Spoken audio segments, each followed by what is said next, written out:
Bonjour, bonsoir tout le monde, je suis ravie de vous retrouver aujourd'hui pour une nouvelle vidéo consacrée au chanteur Marvin Gaye. C'est pas une vidéo très joyeuse, je vous préviens d'entrée de jeu, mais c'est une vidéo quand même sur quelqu'un dont il faut parler, parce que Marvin Gaye, je ne connaissais pas très bien sa vie jusqu'à ce que je me penche dessus pour cette vidéo. Vie très compliquée et destin tragique, fin horrible.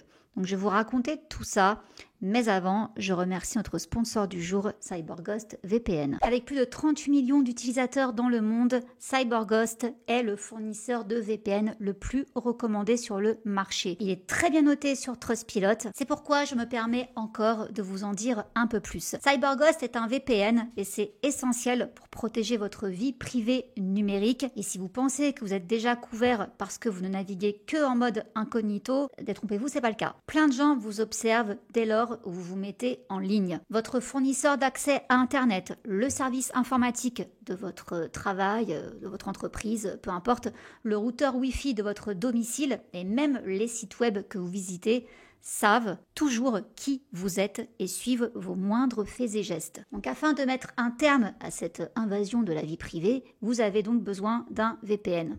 CyberGhost en l'occurrence. Ça fait 4 ans maintenant que je l'ai, jamais eu de problème. Ils cryptent et redirigent 100% de votre trafic via leur serveur sécurisé, de sorte que personne ne connaisse rien de votre activité en ligne. CyberGhost a des serveurs dans plus de 100 pays, prêts à répondre à tous vos besoins. Et autre fait assez cool, en changeant de localisation, donc de pays, vous pouvez également débloquer les bibliothèques de plus de 40 plateformes de streaming, telles que Netflix, Amazon Prime, et bien d'autres encore. Et sachez qu'avec les nouvelles lois qui sont mises en vigueur depuis quelques temps dans certains pays d'Europe qui bloquent l'accès à certains sites, là vous changez de pays et vous avez accès de nouveau à ces sites. L'application est disponible pour tous les systèmes d'exploitation et peut protéger jusqu'à 7 appareils en même temps, ce qui vous permet donc de rester anonyme 24 heures sur 24 sur l'ordi, la tablette, le téléphone, également d'en faire profiter vos proches. Donc pour un abonnement, vous pouvez couvrir la famille quoi. Donc là-dessus, c'est quand même assez top.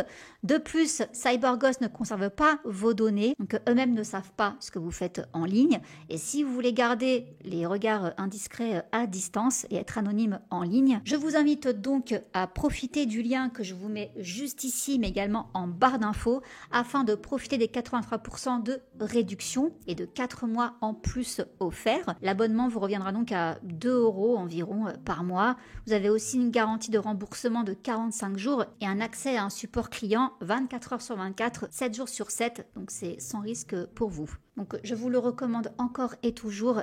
Merci CyberGhost de sponsoriser mon travail et c'est parti donc avec la vidéo du jour. Donc Marvin Gaye est né le 2 avril 1939 à Washington DC. Il est le deuxième enfant de Marvin Gaye Senior, un prédicateur des adventistes du 7e jour, et d'une femme au foyer, Alberta Gaye, née Alberta Cooper. Marvin Gaye Jr. donc avait 2 sœurs et un frère, ainsi que 2 demi-frères du côté de sa mère et un autre frère issu d'une relation extra-conjugale de son père, mais bien plus tard. Son enfance, elle fut marquée par la violence domestique et l'oppression, et je pense que c'est utile de savoir quelques mots sur son père pour comprendre un peu le personnage. Donc Marvin Gaye Senior a grandi dans un environnement où la peur et la discipline rigide régnaient en maître. Très tôt, il se convertit au pentecôtisme, une branche évangélique du christianisme caractérisée par des pratiques très expressives, comme le parler en langue et la foi en la guérison divine. Adolescent, il suit sa mère dans sa conversion au pentecôtisme et s'éloigne du foyer familial. Il finit par devenir pasteur de la House of God, une communauté pentecôtiste qui intègre aussi des éléments de la tradition juive orthodoxe, ce qui la rend unique et souvent méconnue. Donc en tant que pasteur, Marvin Gaye Senior était reconnu pour ses prêches enflammées, sa capacité à inspirer et même à guérir selon les croyances de sa communauté. Cependant, il développait aussi une image controversée.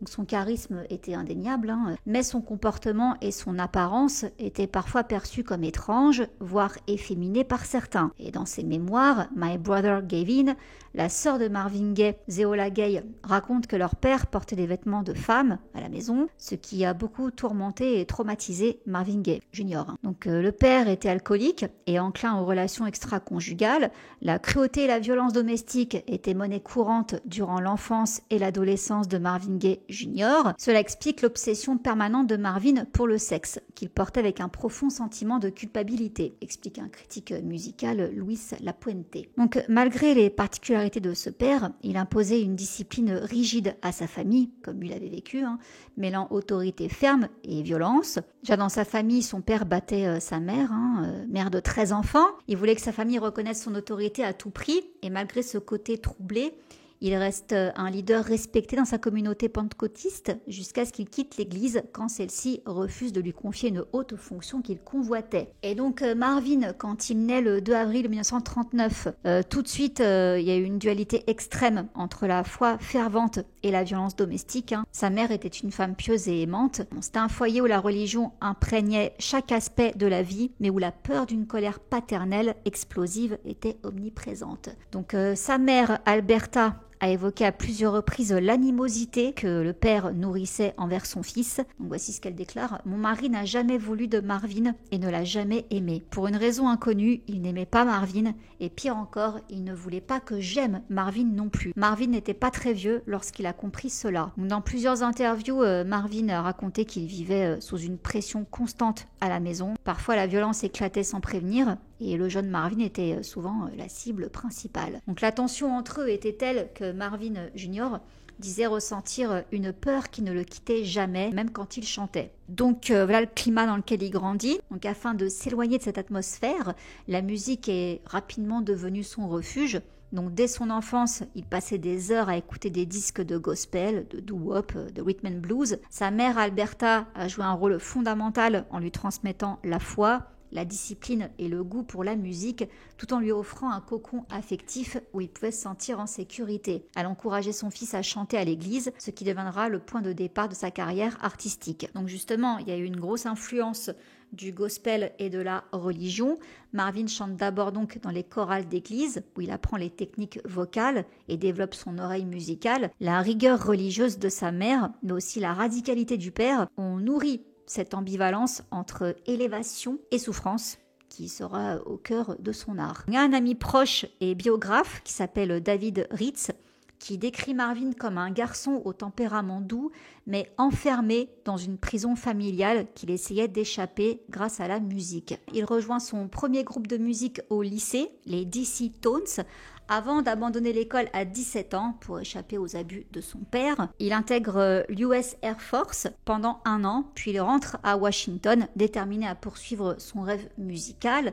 Il rejoint les Marquis, un groupe doo-wop avec lequel il signe un contrat chez Columbia. Et rapidement, le groupe évolue et devient Harvey and the Mooglows, sous la direction de Harvey Fuqua. J'espère que je prononce bien. Ce dernier jouera un rôle déterminant dans l'ascension de Marvin. Il est un mentor exigeant et visionnaire et il reconnaît en lui un talent brut et l'encourage à perfectionner son art. Donc c'est grâce à lui que Marvin rencontre le clan Gordy. Harvey commence à travailler pour Anna Records, propriété de Gwen et Anna Gordy, et présente Marvin à leur frère Berry Gordy Jr., le futur fondateur de Motown. Ce lien marquera un tournant décisif dans la vie du jeune chanteur, bien sûr. Donc Berry Gordy, il repère en Marvin un talent unique, une voix riche, sensible, capable d'émouvoir autant que de faire vibrer la foule. Marvin était aussi connu pour son travail acharné et sa discipline, et Berry Gordy appréciait ce professionnalisme. Donc quand Marvin débute chez Motown Records en 61, il est d'abord batteur et choriste. À titre personnel, il se voyait plutôt comme un crooner, admirant des légendes comme Frank Sinatra et Nat King Cole et rêvant de reprendre leurs standards élégants. Pourtant, Berry Gordy et les dirigeants de Motown voient en lui un futur géant de la pop et du R&B de l'époque, bien sûr, capable de toucher un public bien plus large. Donc son premier single chez Motown, Let Your Conscience Be Your Guide, pose les bases de sa carrière. À cette époque, Marvin décide d'ajouter un « E » à son nom, devenant Marvin Gaye. Selon certaines versions, c'est la maison de disques qui en a pris l'initiative. D'autres affirment que Marvin lui-même a fait ce choix pour éviter que gay ne soit associé à l'homosexualité et pour marquer une rupture symbolique avec son père. En effet, on raconte que le jeune Marvin aurait subi du harcèlement constant de la part d'autres enfants qui aimaient le ridiculiser avec toutes sortes d'insultes homophobes. Bon bref, on a mis un E, et malgré ses débuts prometteurs, la vie de Marvin restait sous l'emprise de cette relation toxique avec son père. Les conflits étaient fréquents, notamment autour de sa carrière musicale. Son père désapprouvait ce mode de vie qu'il associait à la débauche et à la perte des valeurs. quand on sait ce qu'il fait, mon Dieu, que c'est drôle. Plusieurs fois, Marvin évoqua à quel point il avait dû se battre pour être libre, pour vivre son rêve sans subir la pression morale et physique paternelle. C'est pendant donc cette période-là où Marvin commence véritablement à se forger une identité artistique. Il n'est plus seulement le fils d'un pasteur autoritaire, il devient donc Marvin Gaye, un jeune homme prêt à imposer sa voix et son style sur la scène musicale américaine, qu'il signe en 62 son premier vrai succès avec Stubborn Kind of Fellow, et ça confirme les espoirs que Berry Gordy avait placés en lui. Les hits s'enchaînent: Hitchhike, Pride and Joy, Can I Get a Witness, puis l'inoubliable How Sweet It Is, To Be Loved by You, qui devient l'un de ses titres emblématiques. Son ami Smokey Robinson, figure phare de la Motown, lui écrit 2 morceaux qui deviendront également des classiques, I'll Be Doggone et Ain't That Peculiar en 65. C'est aussi une période charnière sur le plan personnel, car Marvin rencontre donc dans la foulée Anna Ruby Gordy,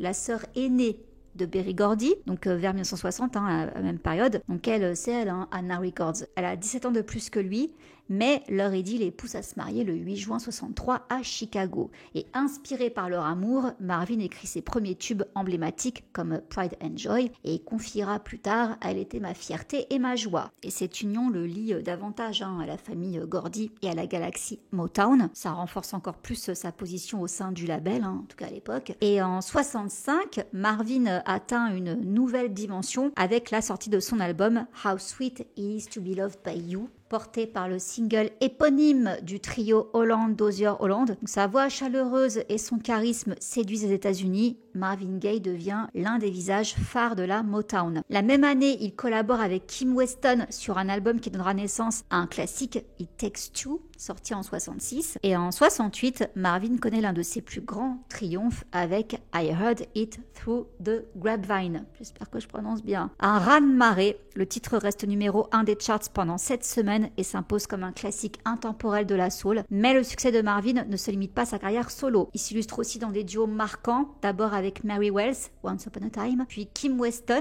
avec laquelle il enregistre le fameux It Takes Two, donc en 66. Et c'est toutefois avec Tammy Terrell qu'il forme l'un des duos les plus mythiques de la Motown. Leur complicité artistique, dénuée de toute romance, je précise, fascine le public. Donc on a un Ain't No Mountain High Enough. You don't have to worry, 'cause baby, there ain't no mountain high enough. Your Precious Love, Ain't Nothing Like the Real Thing et You're All I Need to Get By deviennent des classiques instantanés. Entre 67 et 69, ils sortent 3 albums ensemble, marquant à jamais l'histoire de la soul. Mais derrière les tubes se cache une tragédie. Lors d'un concert, Tammy s'effondre dans les bras de Marvin. Le diagnostic tombe, une tumeur au cerveau. Pour leur dernier album Easy en 69, Tammy est souvent remplacée en studio par Valerie Simpson, même si son nom reste crédité sur des titres comme Good Lovin' Ain't Easy to Come By, California Soul et The Onion Song. Cette épreuve bouleverse profondément Marvin, qui assiste impuissant au déclin de sa partenaire et amie, une douleur qui le marquera pour le reste de sa carrière. La disparition de Tammy Terrell en mars 70, à seulement 24 ans, plonge Marvin dans une profonde dépression. Tammy, c'était bien plus qu'une partenaire musicale. Elle représentait pour lui un véritable refuge émotionnel. Et donc, terrassé par sa perte, avec qui il avait partagé ses plus grands succès, Marvin sombre complètement. Il cesse de se produire sur scène, il se met à douter de sa foi et envisage même d'arrêter la musique pour poursuivre une carrière dans la NFL. Sa vie privée, elle est aussi tourmentée. Donc, il est marié avec Anna Gordy depuis 63. Comme je vous disais, elle a 17 ans de plus que lui, donc elle joue un rôle central dans sa vie. Elle est une muse, une protectrice, mais aussi une figure maternelle avec laquelle les tensions sont constantes.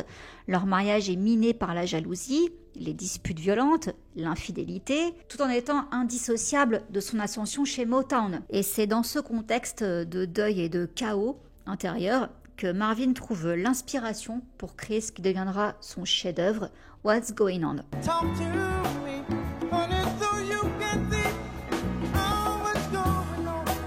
On est en 71, il transforme sa douleur en un album conceptuel empreint de conscience sociale abordant la guerre du Vietnam. Et là, il avait les infos de première main, parce que son frère Frankie avait justement fait la guerre du Vietnam, la pauvreté et la brutalité policière. Donc What's Going On, porté par une mélodie douce amère et une production innovante, marque une rupture avec la ligne artistique de Motown et consacre Marvin comme un artiste engagé. L'album rencontre un immense succès critique et commercial tout en redéfinissant la soul music. Pourtant, dès la fin des années 60 et le début des années 70, Marvin Gaye commence à ressentir une frustration grandissante vis-à-vis de la Motown, le label donc qui l'a propulsé vers le succès. Si Motown a été une véritable rampe de lancement pour sa carrière, la maison de disques impose aussi une ligne artistique très codifiée avec une forte pression sur la production de hits commerciaux souvent standardisés. Donc Berry Gordy, fondateur de Motown, exerce une influence importante sur les artistes du label, notamment en matière de choix des chansons, arrangements,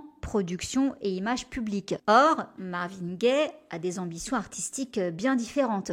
Il veut pouvoir s'exprimer pleinement, raconter ses vérités intimes, ses luttes personnelles, ses réflexions sociales. Et pour lui, la musique ne doit pas être seulement divertissante ou vendeuse, elle doit aussi être un vecteur d'émotions profondes et de messages engagés. Et c'est donc ce combat pour la liberté artistique qui donne naissance donc également à What's Going On, aujourd'hui considéré comme un classique absolu de la soul et un tournant donc dans la carrière de Marvin parce qu'il compose lui-même les morceaux. Il écrit les paroles, il produit, il organise les arrangements avec une équipe réduite. Donc Motown et particulièrement Berry Gordy ne croient pas à la base au projet et hésitent à le sortir, estimant que c'est trop politique, trop éloigné des tubes commerciaux habituels. Donc Marvin Gaye a dû se battre pendant plusieurs mois pour que l'album voie le jour, tel qu'il l'a voulu, refusant de modifier son contenu pour plaire aux dirigeants du label. Et Marvin dira plus tard dans une interview « Je ne voulais pas juste chanter des chansons d'amour, je voulais parler de ce qui se passe dans le monde,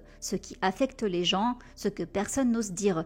Motown voulait que je reste dans le moule, mais je ne pouvais pas. What's Going On est né de ma colère et de mon espoir. » Et Berry Gordy, de son côté, dans ses mémoires, il raconte la surprise et l'inquiétude face à ce projet. Quand Marvin est arrivé avec cet album, j'ai pensé que ça allait tuer sa carrière. Ça ne ressemblait à rien de ce que nous avions fait avant. Tout d'abord, il a été l'un des premiers artistes noirs à passer du format chanson à l'album concept. De plus, il était engagé dans une approche très sociale et radicale de sujets tels que l'égalité raciale ou l'écologie, qui à l'époque étaient des sujets presque inconnus. Et avec cet album, il a également reconnu pour la première fois l'importance des grands musiciens de studio de Motown en incluant leur nom au générique. Ça aussi, c'était une première. Donc Marvin Gaye connaît une période où chaque sortie semble se transformer en succès. Sa voix suave et son charisme naturel lui valent très vite les surnoms de Prince de la Soul et Prince de Motown. Et Berry Gordy lui-même le considère comme l'un des artistes les plus précieux du label, capable de rivaliser avec Stevie Wonder.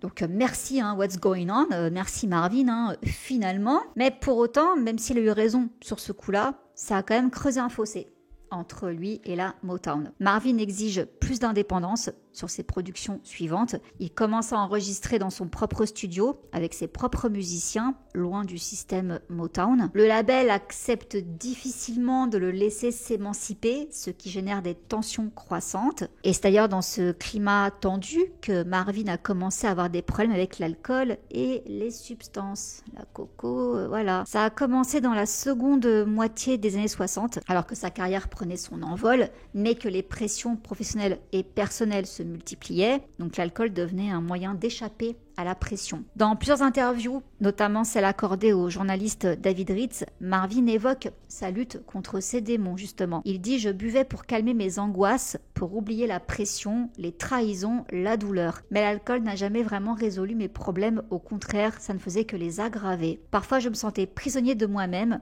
mais je voulais retrouver ma musique, retrouver qui j'étais vraiment. » Et l'industrie musicale à cette époque était elle aussi un milieu de substances et excès, c'était monnaie courante. Donc Marvin n'a pas échappé à cette réalité, se perdant parfois dans la coco ou d'autres substances, et cela affectera son travail, provoquant des annulations de concerts et des tensions supplémentaires avec son label. Pourtant, malgré cette lutte difficile, Marvin Gaye réussira à produire certains de ses plus grands chefs-d'œuvre, dont Trouble Man en 72, bande originale du film du même nom, et en 73, il signe Let's Get It On, un disque mêlant sensualité et intensité émotionnelle.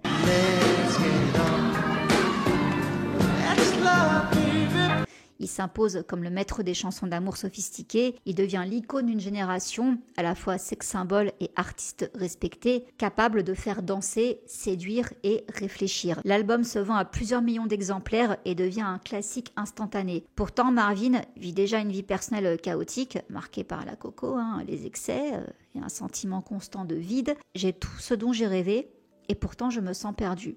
La musique est la seule chose qui me sauve encore. Et donc, comme je vous dis, son mariage, ça se désagrège. Le couple qui forme avec Anna depuis 63 vit dans un tourbillon de jalousie, de disputes et de trahison. Marvin dira plus tard, nous étions trop passionnés pour être heureux ensemble. Notre amour s'est transformé en guerre. Alors effectivement, rumeurs d'infidélité, tensions croissantes, le mariage devient volatile. Les disputes sont même publiques, chacun accuse l'autre de le tromper. Selon le biographe David Ritz, Anna était parfois physiquement et verbalement abusive envers Marvin. Anna était fière et manipulatrice, mais aussi jalouse du succès grandissant de Marvin. Et Marvin avoue que sans Anna, comment pourrais-je atteindre mon prochain palier? Mais avec Anna, comment pourrais-je être un homme heureux? Plusieurs biographes et témoignages de proches de Marvin racontent qu'Anna Gordy l'appelait presque tous les soirs lorsqu'il était en tournée pour vérifier où il se trouvait et avec qui. Et parfois, il devait laisser le combiné décroché pendant ses concerts pour s'assurer qu'il chantait vraiment et qu'il n'était pas ailleurs. Donc c'était une façon de garder un œil sur lui à distance, ce qui est assez révélateur de la jalousie et du climat de méfiance qui régnait dans leur mariage. Bon, le couple a tout de même eu un fils dans tout ça, Marvin Gaye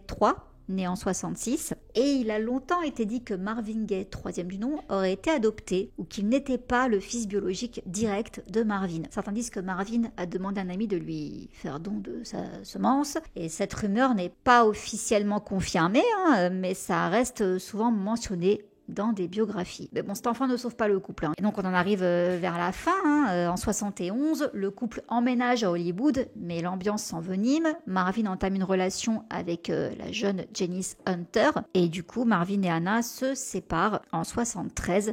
Il y a un dépôt de divorce en novembre 75, finalisé en mars-mai 77, après un procès long et complexe. Donc dans le cadre du divorce, Marvin accepte de reverser $600 000 à Anna. C'était des avances plus des royalties du prochain album. Il enregistre alors en 77-78 l'album concept Here My Dear, explorant les hauts et les bas de leur relation. Les chansons comme You Can Leave, It's Going to Cost You et Anna's Song ou When Did You Stop Loving Me, When Did I Stop Loving You y expose son vécu douloureux avec un mélange de sarcasme et de confession. Donc l'album, malgré son aspect très personnel, est un échec commercial et critique à sa sortie, mais il sera réévalué positivement après sa mort. Et Janice, donc Hunter, cette nouvelle amoureuse, alors là aussi ça va pas être facile, c'est une passion. Quand il la rencontre, elle a seulement 17 ans, il la rencontre dans le studio où il enregistre Let's Get It On, et Janice devient vite celle que Marvin appelle sa muse. Dès leur premier rendez-vous, il compose pour elle une ballade marquante,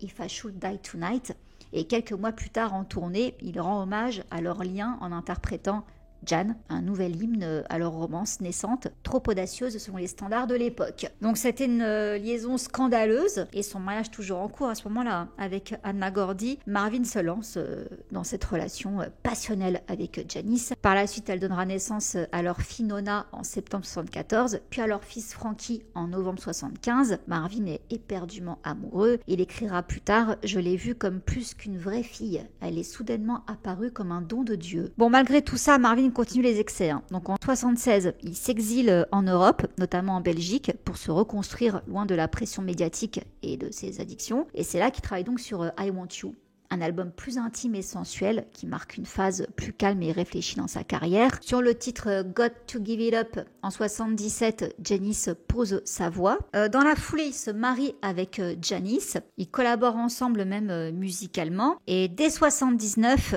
l'union tourne au désastre. Ça fait même pas 2 ans qu'ils sont mariés. Janice évoque une relation ouverte, ponctuée d'abus émotionnels, physiques et parfois imposés par Marvin. Marvin admet lui-même que leur union fut une erreur. Une fois mariés, les choses n'ont fait qu'empirer, déclarait-il. J'ai vu que je m'étais à nouveau piégé, mais je n'ai pas pu m'en empêcher. Donc les consommations d'alcool et de coco de Marvin n'ont pas non plus arrangé les choses. Janice témoignera plus tard que Marvin était souvent irritable, voire violent, lors de ses accès de colère provoqués par l'alcool. Donc il divorce de Janice, divorce prononcé en 81, après plusieurs années de séparation intermittente, séparation juridique en 79, finalisation en 82 selon certaines sources. Et pour Janis, elle restera longtemps la gardienne du souvenir et de l'héritage artistique de Marvin. Et du coup, après l'échec de son second mariage et la publication d'un album sans intérêt, Marvin Gaye est poursuivi par des créanciers furieux, ainsi que le fisc. Donc il s'enfuit en Angleterre, puis en Belgique,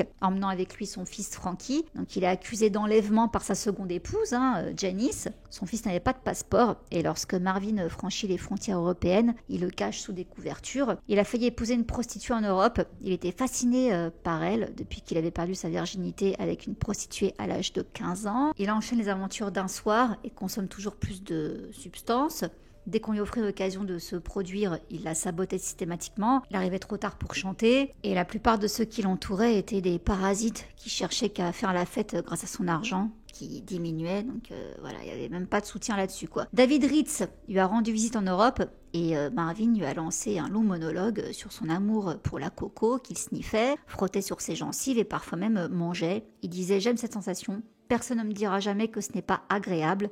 Un high propre et frais, surtout tôt le matin, vous libère », déclarait-il. Et c'est en Europe qu'il commença à consommer du freebass. Et ça a amplifié son addiction et sa paranoïa à un niveau encore plus élevé. Donc sa longue relation avec la Motown avait été irrémédiablement endommagée lorsque la maison de disques, soucieuse de récupérer une partie des $600,000 par disque qu'elle lui avait garanti, avait sorti In Our Lifetime en 81 sans sa permission. Et dans une interview accordée au magazine Blues and Soul, Marvin était exaspéré par le label. Il avait même déclaré aux journalistes « En ce qui me concerne, c'est définitivement mon dernier album pour Motown, même si Berry ne me libère pas de mes obligations d'enregistrement actuelles et que je suis en fait tenu d'enregistrer pour Berry jusqu'à la fin de mes jours. S'il refuse de me libérer, vous n'entendrez plus jamais de musique de Marvin Gaye. Je n'enregistrerai plus jamais. » Et puis alors là, il se cache plus, il est désormais si ouvert sur sa consommation de coco qu'il sniffait même de grandes quantités devant le journaliste. Donc après sa pause en Europe, il retourne aux États-Unis en 82, après 3 ans d'exil. Il signe chez CBS Records, qui a racheté son contrat avec Motown. Et à la fin de la même année, Marvin signe un tube pour CBS, Sexual Healing, issu de l'album Midnight Love, une chanson touchante et profondément érotique, son premier numéro 1 depuis What's Going On en 71, et cette chanson lui vaut ses premiers Grammy Awards.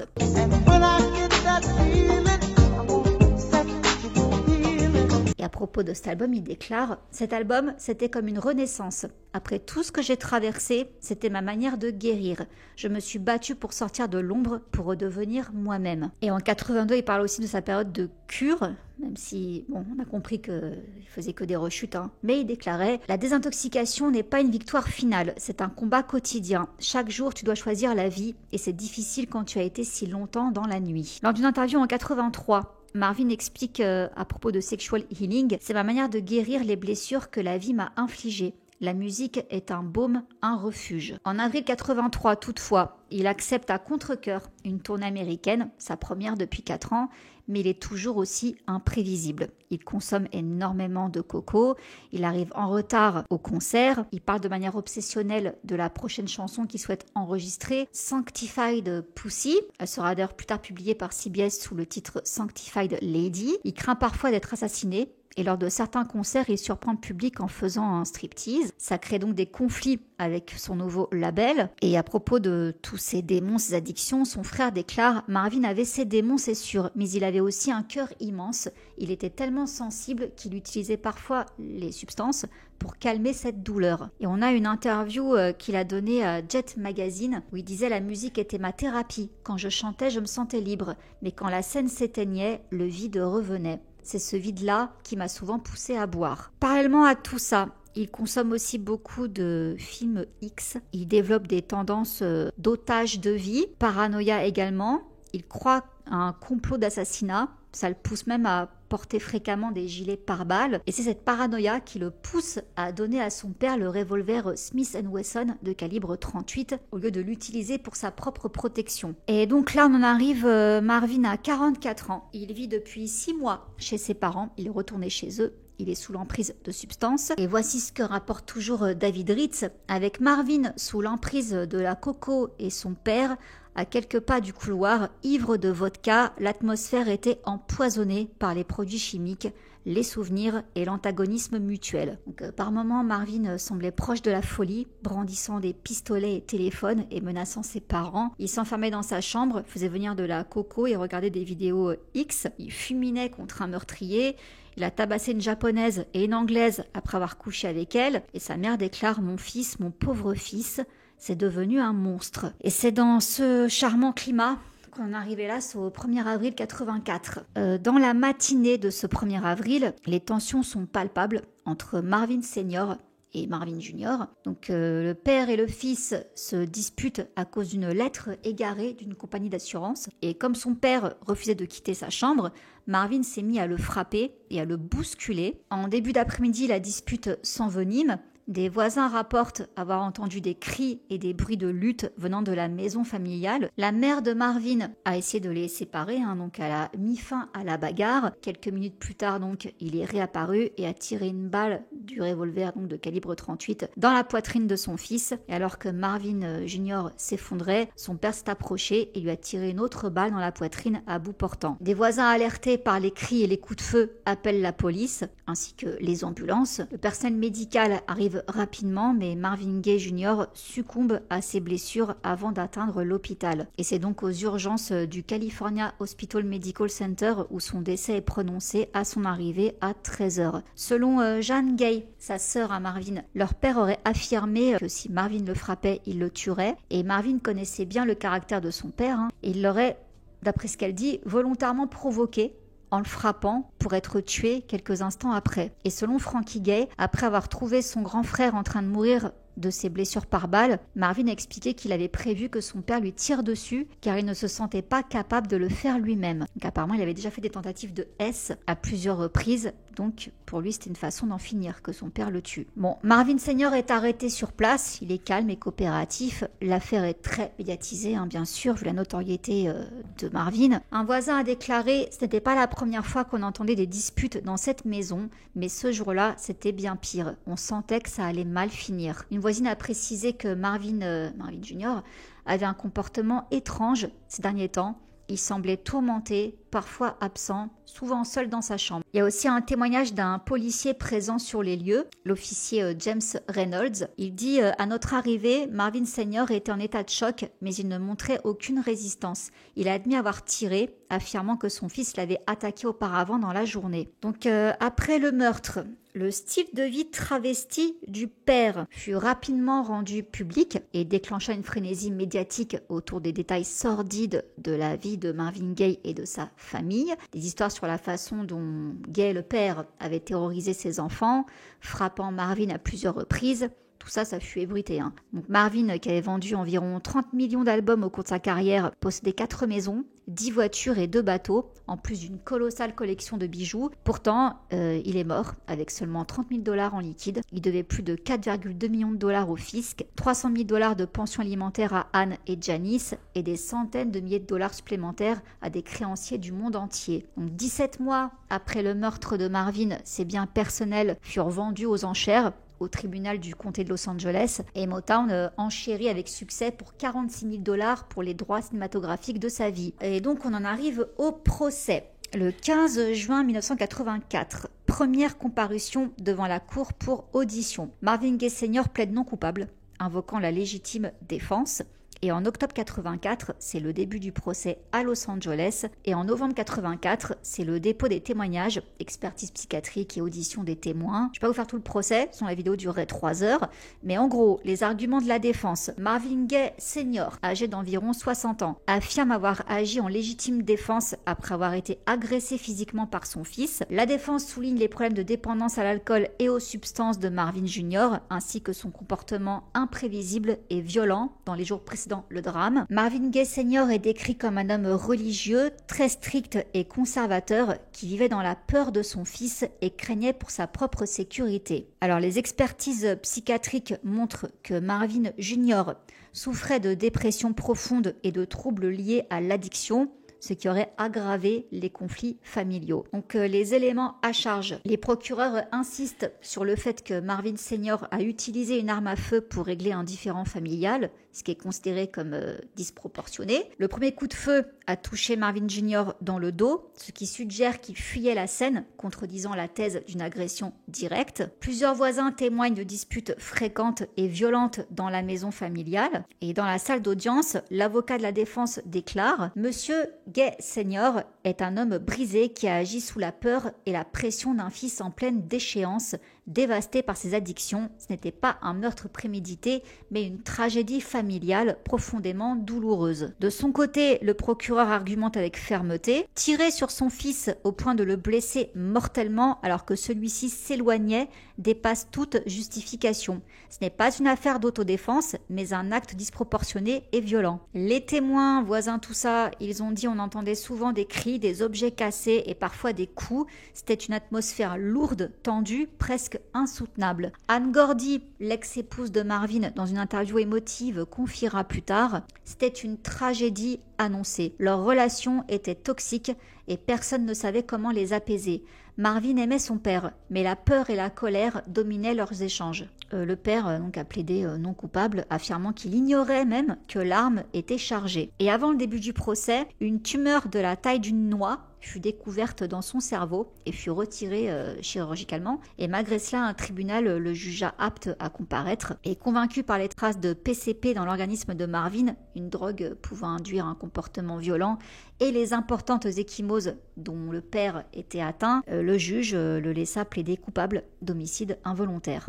Donc le verdict tombe en décembre 84. Marvin Gaye Sr. est reconnu coupable d'homicide involontaire et il est libre de retourner chez lui pour affronter ses propres crises de dépression et sa consommation quotidienne de vodka. Il a pris que 50 sursis au passage. Donc après le procès, il disparaît des radars médiatiques. Sa mère, Alberta Cooper, elle a immédiatement demandé le divorce avec son mari. Elle est morte en 87 d'un cancer des os et son père, lui, est décédé d'une pneumonie dans une maison de retraite en 98 à l'âge de 84 ans. Plusieurs biographies et documentaires ont analysé ce procès comme un cas de dysfonctionnement familial aggravé par la célébrité et les addictions. Et selon un ami proche de Marvin Jr., le chanteur avait toujours voulu la paix avec son père, mais il portait en lui des blessures profondes qui n'ont jamais guéri. La pression de la célébrité, la maladie et les démons personnels ont accentué ces conflits familiaux. Marvin Senior était un homme très religieux, parfois sévère à l'extrême, incapable de pardonner certaines erreurs de son fils. Berry Gordy, le fondateur de Motown, a dit que c'était un choc terrible pour nous tous et surtout pour la musique,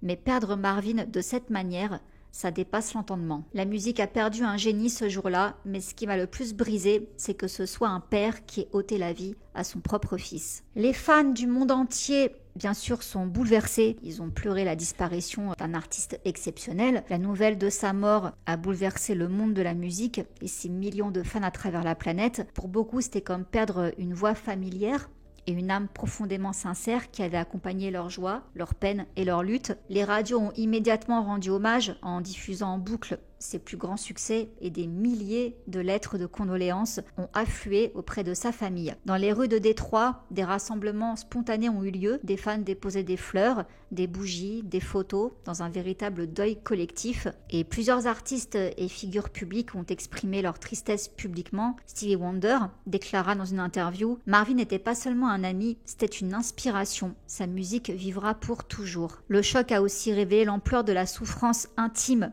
que Marvin avait porté en silence, renforçant encore plus l'admiration et la compassion du public. Pour ses admirateurs, Marvin Gaye est devenu un symbole à la fois de génie musical et de vulnérabilité humaine, un artiste dont le départ prématuré a laissé un vide immense, mais dont la musique continue de résonner puissamment. Sa voix unique, à la fois douce et puissante, ses textes engagés et ses mélodies intemporelles ont inspiré des générations entières d'artistes et d'auditeurs. Et des artistes comme Stevie Wonder, Prince et Beyoncé n'ont cessé de saluer son influence. Beyoncé, par exemple, lors d'un concert, a déclaré « Marvin Gaye a changé la musique à jamais. Sa façon d'exprimer l'amour, la douleur et la lutte avec une telle émotion est inégalée. » Enfin, son décès a aussi sensibilisé la communauté artistique et le public aux questions de santé mentale et de violence familiale, souvent invisibilisées à l'époque initiant un dialogue sur la nécessité d'un meilleur soutien pour les artistes en difficulté. Voilà le petit mot de la fin. Donc voilà les amis pour ce Coffee Crime de légende, hein, voilà on peut dire.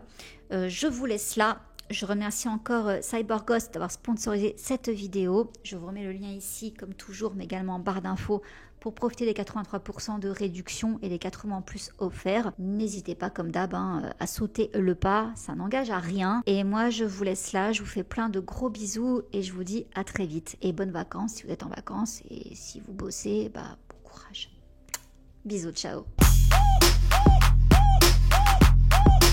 Undercover on the beat, so twerk it, bitch. Like.